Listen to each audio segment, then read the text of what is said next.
Evangelho de João, capítulo 1. Antes de tudo havia a palavra presente em Deus, Deus presente na palavra. A palavra era Deus, desde o princípio à disposição de Deus. Tudo foi criado por meio dele. Nada mesmo, veio a existir sem ele. O que veio à existência foi a vida, e a vida era a luz pela qual se devia viver. A luz da vida brilhou nas trevas.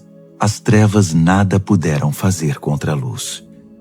Houve um homem chamado João, enviado por Deus para apontar o caminho para a luz da vida. Ele veio dizer a todos para onde olhar, em quem deviam crer. João não era a luz. Ele estava ali para mostrar o caminho para a luz. A luz da vida era verdadeira. Cada pessoa que entra na vida é conduzida à luz. Ele estava no mundo, e o mundo existe por causa dele.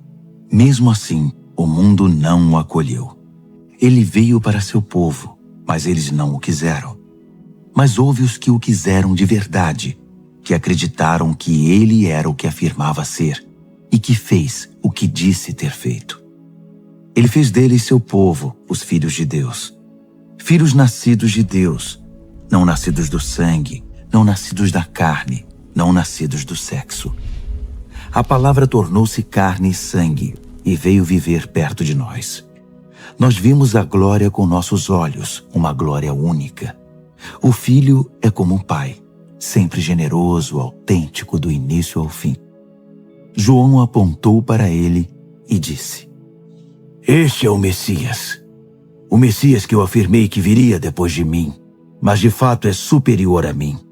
Ele sempre foi maior que eu, sempre teve a primeira palavra."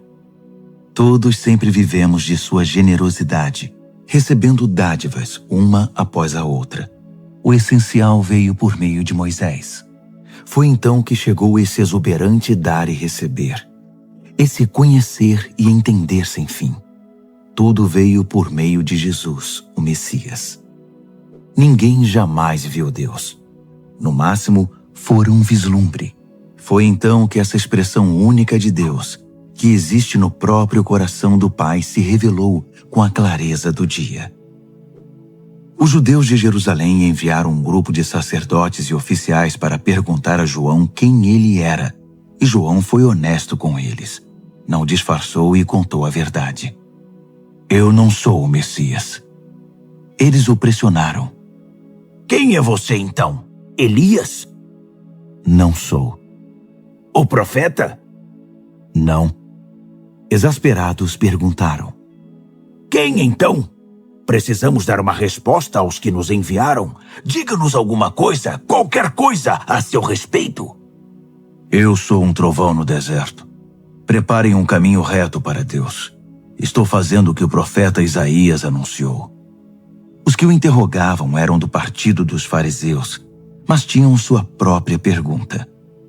"Se você não é o Messias, nem Elias, nem o profeta, por que você batiza?" João respondeu: "Eu batizo apenas com água. Uma pessoa que vocês não conhecem já está entre nós. Ele vem depois de mim, mas é muito mais importante. Na verdade, não sou digno nem de carregar a sua mala."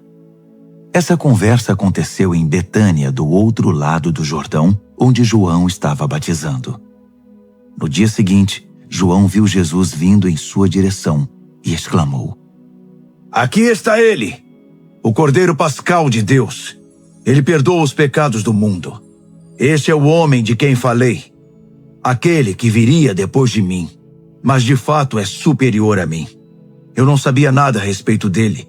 Só sabia que minha missão era deixar Israel preparado para reconhecê-lo como o homem que veio nos mostrar Deus.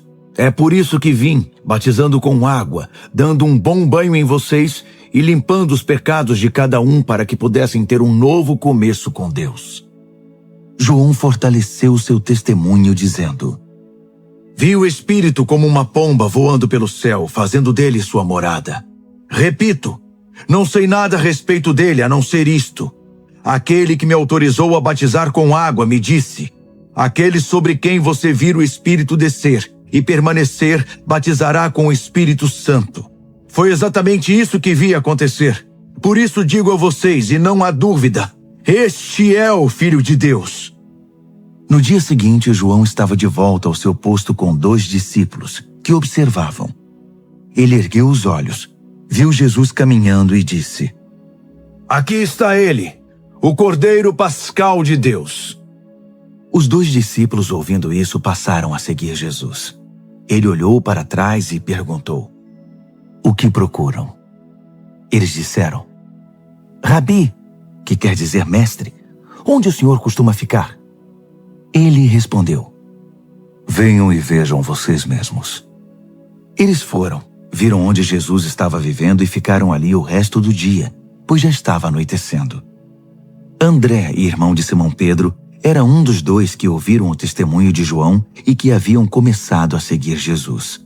A primeira coisa que ele fez depois de descobrir onde Jesus vivia foi procurar seu irmão Simão e dizer: Encontramos o Messias! Isto é, o Cristo. Ele imediatamente o levou a Jesus.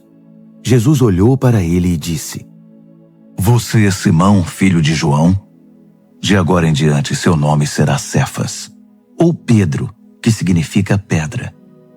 No dia seguinte, Jesus decidiu ir para a Galiléia. Ao chegar, encontrou Filipe e disse: Venha, siga-me. Filipe era de Betsaida, a mesma cidade de André e Pedro. Filipe foi com ele. Mais adiante encontrou Natanael e disse: Encontramos aquele a respeito de quem Moisés escreveu na lei, aquele anunciado pelos profetas. É Jesus, filho de José. Ele veio de Nazaré. Natanael perguntou: Nazaré? Você está brincando? Mas Filipe insistiu: Venha, veja você mesmo. Quando Jesus viu Natanael se aproximar, disse: Aí está um autêntico israelita, em quem não há falsidade. Natanael estranhou: De onde tirou essa ideia? Você não me conhece?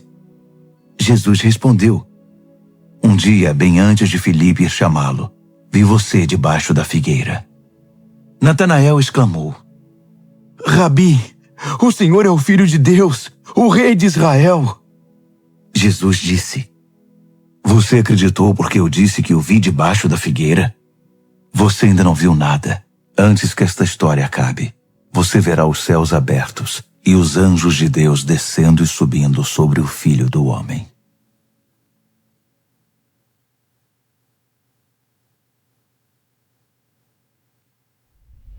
João, capítulo 2. Passados 3 dias, houve uma festa de casamento na cidade de Caná, na Galiléia. A mãe de Jesus estava lá. Jesus e seus discípulos também foram convidados. Quando o vinho estava quase no fim, a mãe de Jesus comentou com ele: O vinho está acabando. Jesus respondeu: Isso é da nossa conta, mãe. Minha hora não chegou ainda. Não me apresse. Mesmo assim, ela orientou os empregados: Façam exatamente o que ele disser. Havia ali 6 grandes potes de pedra usados pelos judeus para as lavagens rituais. A capacidade de cada pote era de 80 a 120 litros. Jesus ordenou aos empregados: Encham os potes de água. E eles os encheram até a borda. Agora encham suas taças e levem-nas ao mestre de cerimônias. Disse Jesus, e eles obedeceram. Quando o mestre de cerimônias provou a água transformada em vinho, ele não sabia o que tinha acontecido, mas os empregados sabiam. Ele disse ao noivo: Todas as pessoas que conheço começam com os vinhos melhores e depois que os convidados já beberam bastante, servem os inferiores. Mas você guardou o melhor até agora. Esse ato de Jesus em Caná da Galiléia foi o primeiro sinal, o primeiro vislumbre de sua glória, e os seus discípulos creram nele. Depois disso, ele voltou para Cafarnaum com a mãe, os irmãos e os discípulos, e ficou ali um bom tempo. A festa da Páscoa celebrada pelos judeus na primavera estava para acontecer, e Jesus viajou para Jerusalém. Ele encontrou o templo infestado de vendedores de gado, ovelhas e pombas. Os agiotas também estavam ali, trabalhando a todo vapor. Jesus fez um chicote com tiras de couro e os expulsou do templo. O gado e as ovelhas fugiram. Ele virou as mesas dos agiotas e as moedas rolavam para todo lado. Aos vendedores de pombas, ele ordenou: peguem suas coisas e caiam fora daqui. Não transformem a casa do meu pai em mercado. Foi nessa hora que os discípulos dele se lembraram de um texto das Escrituras: o zelo pela tua casa me consome. Mas os judeus estavam incomodados e perguntaram: com que autoridade você faz isso? Jesus respondeu: derrubem este templo e em 3 dias eu o reconstruirei. Eles ficaram indignados. Foram necessários 46 anos para edificar o templo e você vai reconstruí-lo em 3 dias? Mas Jesus estava falando do seu corpo. Mais tarde, depois que ele se levantou dos mortos, seus discípulos se lembraram dessa declaração. Então ajuntaram as peças do quebra-cabeça e creram nas Escrituras e no que Jesus tinha dito. Durante o tempo em que ele permaneceu em Jerusalém, nos dias da festa, muitos observaram os sinais que ele realizava e, percebendo que apontavam diretamente para Deus, entregaram sua vida a ele. Mas Jesus não confiava neles.